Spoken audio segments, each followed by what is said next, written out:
Hello everyone, welcome to my channel. आज के अपने वीडियो में एडवांस बैंक मैनेजमेंट के जीडीपी और जीडीआई टॉपिक को डिस्कस करेंगे।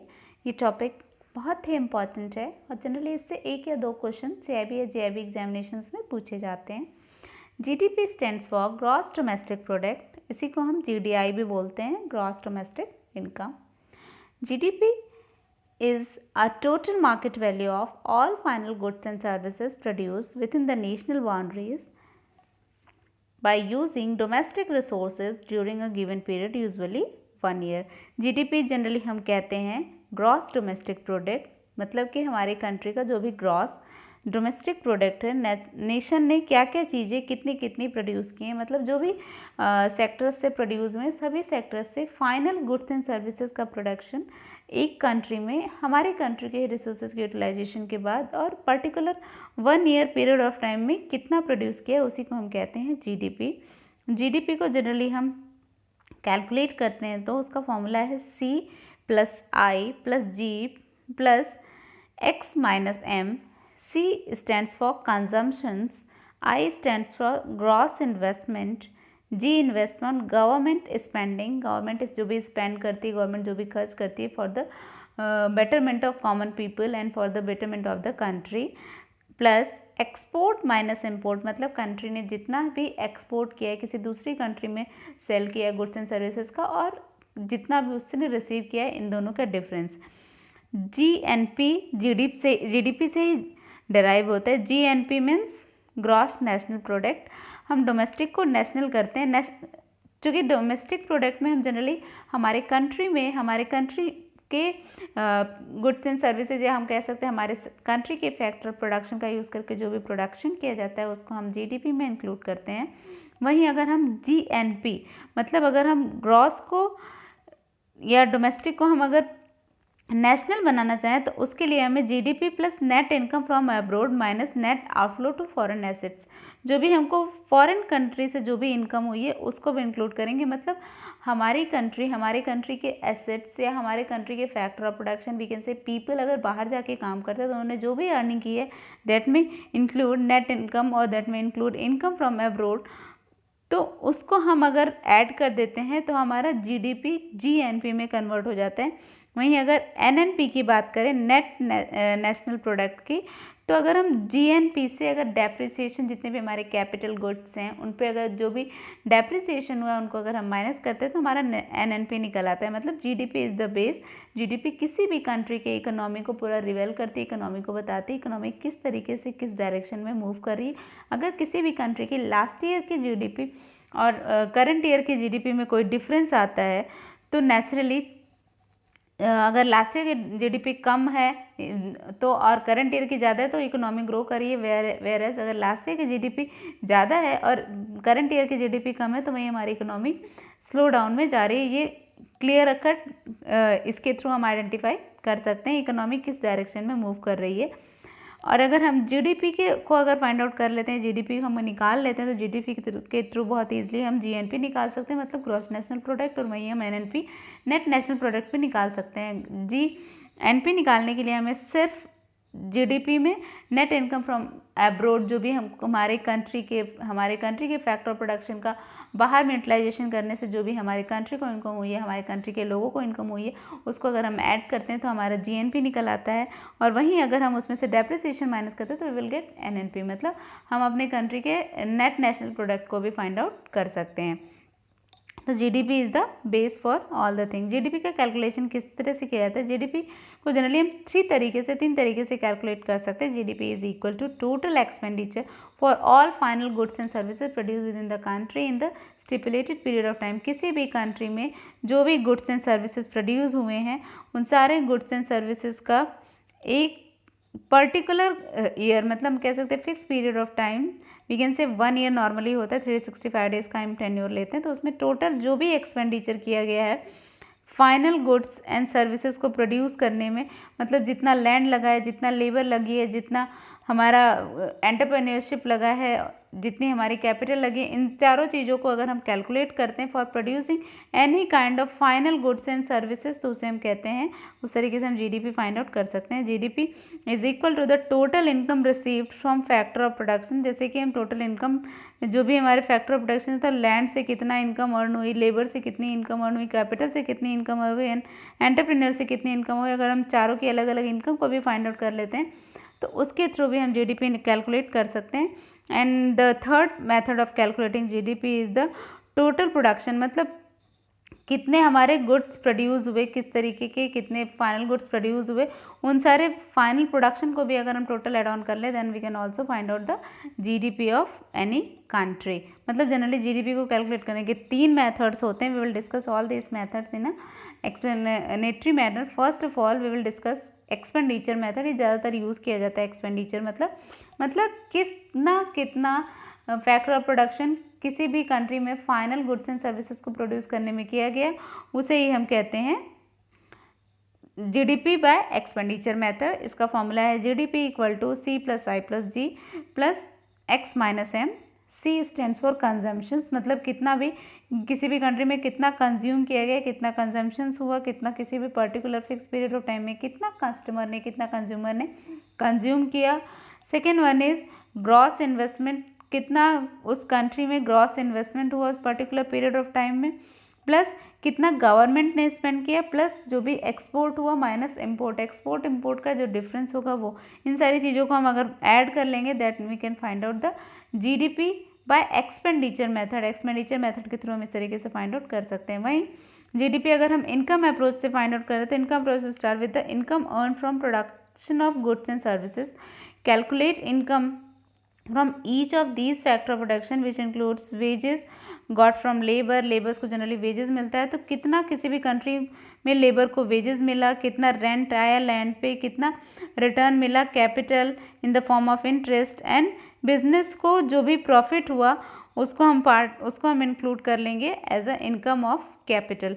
तो इस तरीके से जीडीपी एट फैक्टर कॉस्ट हम बात करें अगर इनकम अप्रोच से किस तरह निकालेंगे तो we can calculate it by adding wages that is given return to labor's, rent that is given return to land, interest that is given return to capital, and profit plus depreciation, जो भी capital products या capital चीज़ें जो भी उस particular industry में उनके depreciation, plus net foreign factors को हम कैलकुलेट करते हैं तो जीडीपी एट फैक्टर कॉस्ट निकल आती है। जीडीपी एट मार्केट प्राइस की बात करें तो GDP at factor cost plus indirect taxes minus subsidies जो भी गवर्नमेंट से मिली होती हैं उनको हम कैलकुलेट कर लेंगे, then we can find out the GDP of at factor at market price. Now next method of calculating GDP is output, or we can say production approach, measures the monetary or market value of all goods and services produced within the border of the country। किसी भी country में जो भी goods and services particular fix period of time में produce की गई हैं उनकी क्या मार्केट प्राइस है, उसके बेसिस पे भी हम जीडीपी कैलकुलेट कर सकते हैं। उसके बेसिस पे मतलब GDP at as per output हम किस तरीके से करें तो रियल जीडीपी जो भी जीडीपी एट कांस्टेंट प्राइस निकला है उससे माइनस कर देंगे टैक्सेस, प्लस कर देंगे subsidies, then we can calculate GDP on the basis of output और production approach. Now Indian economy में जो भी फैक्ट्स हैं related with GDP, in Indian economy the 11th largest is the world. Indian economy की हम बात करें तो 11th लार्जेस्ट इकोनॉमी है पूरे वर्ल्ड में। In India contribution to GDP are mainly divided into 3 parts. India में जो भी जीडीपी का कंट्रीब्यूशन उसको हम 3 पार्ट्स में डिवाइड कर सकते हैं। First one is agriculture and allied services, जो भी एग्रीकल्चर रिलेटेड है, जो भी एग्रीकल्चर से रिलेटेड सर्विसेज हैं उनको हम एक पोर्शन में रखते हैं, agriculture and allied services. Then next one is industry, manufacturing sectors and service sectors, जो भी इंडस्ट्रीज़ हैं जो किसी भी प्रोडक्ट को प्रोड्यूस करी हैं, एज वेल एज जितनी भी सर्विसेज सेक्टर हैं। In India GDP is measured as market price and the base year for computation is 2011 and 12। Generally ये पूछा जाता है कि इंडिया में जीडीपी को मेजर करने के लिए कौन से ईयर को बेस ईयर लिया जाता है। Base year generally we can consider is 2011 and 12। और जीडीपी हम इंडिया में मार्केट प्राइस पे ही कैलकुलेट करते हैं। As we have discussed above, GDP at market price equal to GDP at factor cost plus indirect taxes minus subsidies. GDP at market price को find out करने का formula होता है GDP at factor cost. Normally कई बार ये formula भी पूछ लिया जाता है कि जीडीपी इंडिया में फाइंड आउट करने के लिए क्या फॉर्मूला यूज़ किया जाता है, तो GDP at factor cost plus indirect taxes minus subsidies. The fifth pertaining to purchasing power parity according to World Bank, तो हम कह सकते हैं इंडिया का रैंक जो है वो 5th नंबर पे है इन परचेजिंग पावर पैरिटी की हम बात करें तो वो according to World Bank. India is one of the most rapidly growing economy in the world. Growth rate of India GDP was 9.4% per year. ये एस्टिमेटेड था और ये 2019 तक था, but in now a days चूँकि कोविड के बाद से सिचुएशन थोड़ी सी डिस्टर्ब हो गई हैं और अभी का जो हम बात करें इंडिया के जीडीपी के ग्रोथ रेट का तो वो बहुत कम रह गया। स्टिल चूँकि अब कोविड की सिचुएशन काफ़ी इंप्रूव हो गई है तो India is continuously improving there GDP rates, but still अभी 9.4 का हम कह सकते हैं अचीव नहीं कर पाई है। स्ट्रेंथ क्या है जीडीपी की, क्या जीडीपी में क्वालिटीज़ है, क्यों जीडीपी हम कैलकुलेट करते हैं, जीडीपी का कैलकुलेट करने का क्या बेनिफिट है। Broadest indicator of economic output and growth. Economy का जो आउटपुट हम देखना चाहते हैं, मतलब किसी भी पर्टिकुलर ईयर में इकोनॉमी में कितना प्रोडक्शन हुआ, कितना इकोनॉमी ने अपने फैक्टर ऑफ प्रोडक्शन या we can say limited factor of production या स्केयर फैक्टर ऑफ प्रोडक्शन का यूज़ करके कितना आउटपुट कमाया, कितना फंड्स जनरेट किया, तो ये हम जीडीपी के थ्रू बहुत ईजिली फाइंड आउट कर सकते हैं। Take inflation into account, allow for comparison against other historical time period. मतलब ये इन्फ्लेशन को अकाउंट में लेती है, इसलिए हम कह सकते हैं कि हम with the help of GDP एक ईयर से दूसरे ईयर को, एक इकोनॉमी से दूसरे इकोनॉमी को ईजिली कंपेयर कर सकते हैं। हम तुलना कर सकते हैं कि हमारी इकोनॉमी अभी कैसी है, लास्ट ईयर कैसी थी, लास्ट ईयर से हमारी इंप्रूव हुई है, लास्ट ईयर से हमारी इसमें इकोनॉमी में कुछ कमी आई है। लिमिटेशन ऑफ जीडीपी, अगर हम बात करें लिमिटेशन ऑफ जीडीपी की, जीडीपी क्या किस तरीके से है या क्या उसकी कमी है, तो underground economy, official GDP does not take into account the underground economy, that is transactions contributing to production such as illegal trade and tax avoidance activities are unreported causing GDP to be underestimated। Normally बहुत सारे ऐसे underground economy है या बहुत सारे ऐसी activities economy होती हैं जो कि कहीं पे भी फ्रंट हैंड पे कम आउट होके नहीं आती हैं। मतलब we can say illegal trade या टैक्स अवॉइडेंस एक्टिविटीज़ बहुत सारी होती हैं जिसको कि हम अपने जीडीपी में इंक्लूड नहीं कर सकते because we can not know how much amount is involve in that and किस तरीके से उन सारी चीज़ों को ये कहीं से भी हमको उनका कोई भी एग्जैक्ट वैल्यू नहीं मिल पाता, इसलिए we can not add all those things. वहीं दूसरी चीज़ हम कह सकते हैं sustainability of growth, GDP does not measure the sustainability of growth को एग्जैक्टली अगर हम कह सकते हैं तो जीडीपी के थ्रू हम मेजर नहीं कर सकते। क्वालिटी ऑफ गुड्स, पीपल में buy cheap low durability goods over and over again or they may buy higher durability goods lesser often। Generally इस तरीके से भी हो सकता है। It is possible that the monetary value of the item sold in the first case is higher than it is in the second case, in which case a higher GDP is simply the result of greater inefficiency and waste। तो इस तरीके से हम कह सकते हैं कि with the help of GDP cannot find out the quality of goods also। और कई बार ऐसा होता है कि किसी भी पर्टिकुलर गुड्स को या पर्टिकुलर सर्विसेज को पहले बहुत हायर में दिया जाता है, बेचा जाता है और उसके बाद फिर सडनली उसको सेकेंड बार जब भी उसका सेल आउट होता है तो वो लोअर रेट में सेल आउट हो जाता है। Next one is non market transaction, GDP exclude activities that are not providing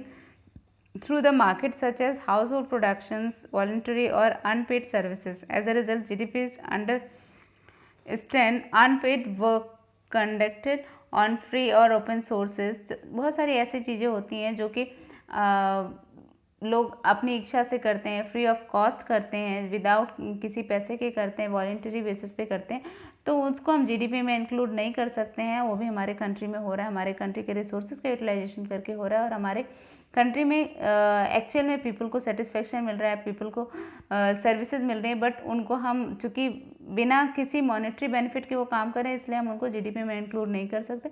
तो ये भी हम कह सकते हैं इकोनॉमी के हेल्थ को ये एग्जैक्टली मेज़र नहीं कर सकती। अगर इस तरीके की एक्टिविटीज़ किसी भी इकोनॉमी में ज़्यादा हो रही हैं तो उस इकोनॉमी के हेल्थ को, उस इकोनॉमी की कंडीशन को, उस इकोनॉमी के अपवर्ड और डाउनवर्ड मूवमेंट को हम with the help of GDP identify नहीं कर सकते हैं। That's all for my today's video. If you like this video, please subscribe my channel, and if you have any query, any complaint, any doubt related with this topic, please write in comment. Thanks for watching. Till then, take care. Goodbye.